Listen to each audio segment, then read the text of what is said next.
Halo anak-anak semua, kembali lagi pada materi pembelajaran kita mengenai sifat larutan berdasarkan daya hantar listriknya.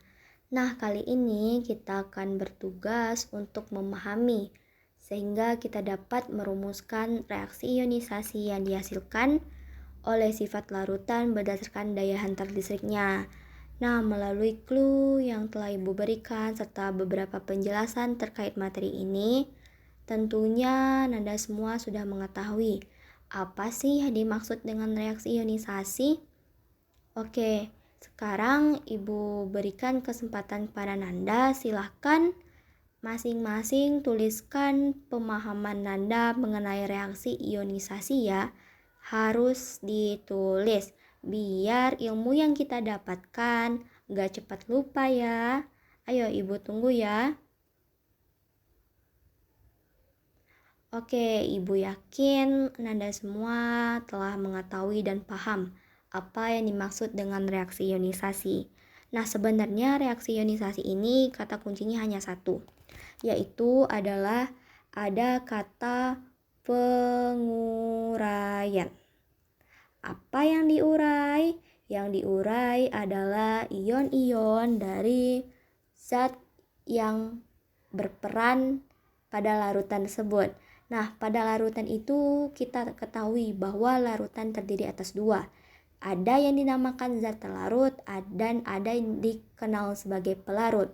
Nah, reaksi ionisasi ini adalah sebuah reaksi penguraian dari molekul zat terlarut menjadi ion-ion yang bermuatan listrik. Nah, oleh karena itulah suatu larutan dapat menghantarkan arus listrik karena terjadinya proses ionisasi di dalam larutan tersebut. Nah, perlu kita garis bawahi bahwa yang akan bisa untuk mengalami suatu reaksi ionisasi ini hanya terjadi pada larutan elektrolit. Karena hanya larutan elektrolitlah yang dapat menghantarkan arus listrik, baik larutan elektrolit kuat ataupun larutan elektrolit lemah. Oke. Well, sekarang kita akan mempelajari bagaimana perumusan dari reaksi ionisasi yang dihasilkan oleh sifat larutan berdasarkan daya hantar listriknya. Nah, di sini Ibu telah membuat rumus umum, namun rumus ini bersifat fleksibel ya Nanda. Selama Nanda semua telah mengetahui konsepnya, nantinya untuk perumusan dan penulisan dari reaksi ionisasi, insya Allah Nanda akan sangat memahaminya. Oke, yang pertama, kita ketahui bahwa larutan yang dapat mengalami proses ionisasi ini hanya larutan elektrolit, yakni larutan elektrolit kuat dan lemah. Di sini Ibu akan memberi contoh untuk larutan elektrolit kuat ya. Di sini adalah rumus umum. Rumus umum ini berlaku untuk seluruhnya. Mau dia larutan elektrolit kuat ataupun larutan elektrolit lemah, itu perlakuannya akan sama. Kita contohkan di sini adalah larutan elektrolit kuat ya. Elektrolit kuat. Nah, di sini diperhatikan ya Nanda semua. Di sini caranya cukup mudah dengan cara kita menggunakan rumus umumnya ada AX/BY menjadi XAY plus ditambah YBX min. Plus ini berperan sebagai katoda, sedangkan min ini berperan sebagai anoda. Jadi ketika reaksi ionisasi tersebut terjadi, tentunya harus ada yang berperan sebagai katoda dan harus ada yang berperan sebagai anoda. Katoda positif dan anoda itu negatif. Mari kita cek kepada contoh yang pertama. Di sini larutan elektrolit kuat itu terbagi menjadi 3 ya. Ada yang dinamakan dengan asam kuat, tentunya ada basa kuat, dan tentunya ada garam. Nah, dari ketiga ini Ibu akan memberikan satu contoh ya Nanda, diperhatikan ya. Kita masuk ke kertas satu lagi. Baiklah, di sini kita akan mencontohkannya ke asam kuat ya. Ke asam kuat. Jangan lupa rumus umum kita adalah AX BY, dicatat ya Nanda semua. AX BY menjadi X A pangkat Y plus ditambah YB X pangkat min. Oke, di sini kita contohkan yaitu ada asam kuatnya Ibu mau HCl. Berarti HCl ini akan terurai menjadi H plus ditambah Cl min. Sedangkan rumus umum kita itu adalah AXBY menjadi X A pangkat Y plus ditambah YB pangkat Z min. Nah, yang berperan sebagai A di sini adalah A dan yang berperan sebagai B adalah si Cl.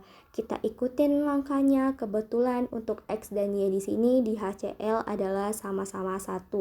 Oleh karena itu hanya cukup kita tuliskan menjadi H plus ditambah Cl min. Lalu bagaimana jika dari indeks ataupun koefisiennya lebih dari 1? Mari kita tuntaskan bersama rasa penasaran ini. Ibu akan mencontohkan dari asam kuat yang memiliki valensi lebih dari 1 ya. Mari kita cek dari apa ya kira-kira? Ayo, bantu Ibu dong untuk menemukan apa sih jenis-jenis asam kuat itu. Jangan sampai Nanda semua tidak mengetahui ya jenis dari asam kuat itu apa aja.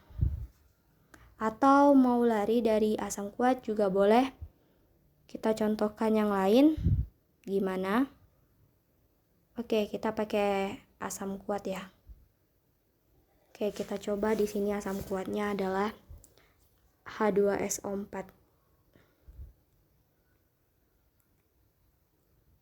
Nah, di sini kita coba H2SO4 ya.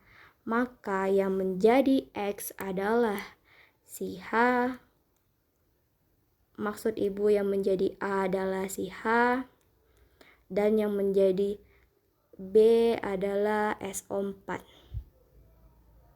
Oke, diperlihat lagi. Yang menjadi X di sini adalah 2. Ini X. Dan yang menjadi Y di sini adalah di sini tidak ada, berarti di sini ada angka 1 ya. Sini Y. Maka kita ikuti rumus yang pertama, ada X A pangkat Y 12, karena X ini adalah 2, maka 2H plus, karena di sini adalah pangkat Y plus, Y kita adalah 1, maka pangkat 1 plus. Satunya tidak perlu ditulis, jadi pangkat plus, ditambah yang menjadi Y adalah SO4, dan yang akan berperan sebagai Z di sini. Ayo, yang mana? Tidak ada Z ya. Oke, benar sekali. Ternyata Nanda memperhatikan ya. Ayo, jadi yang ada apa nih? X. Oke, benar sekali. Yang ada X berarti YB pangkat X min. Ayo, yang menjadi X di sini adalah 2. Berarti SO4 pangkat 2 min. Oke, mudah bukan? Oke, kita lanjut lagi ya. Ayo apa? Misalnya kita mau buat apa lagi? Selain asam kuat kita masuk deh. Coba masuk ke garam. Garam itu bagian dari elektrolit kuat ya. Kita masuk ke garam. Apa nih? Garam yang paling populer itu udah pasti NaCl. Ayo, apa reaksinya? Menjadi Na plus ditambah Cl min. Oke, benar sekali. Sepertinya anak Ibu sudah memahami ya. Oke, sekarang untuk merumuskan dari reaksi ionisasi yang dihasilkan oleh larutan elektrolit kuat bagian basa kuat Dan untuk larutan elektrolit lemah, Ibu minta untuk Nanda semua merumuskan penulisannya sendiri, merumuskan reaksi ionisasi yang dihasilkannya sendiri ya, berdasarkan pemahaman dan pemaparan Ibu ini. Dan perlu Ibu garis bawahi di sini yang membedakan antara reaksi ionisasi yang dihasilkan antara larutan elektrolit dan non-elektrolit di sini hanya pada tanda panah. Untuk larutan elektrolit, sini elektrolit menggunakan satu panah, sedangkan non-elektrolit itu menggunakan panah bolak-balik yang menunjukkan sebuah reaksi kesetimbangan. Artinya di sini tidak adanya proses ionisasi sempurna, namun yang ada hanyalah proses ionisasi sebagian.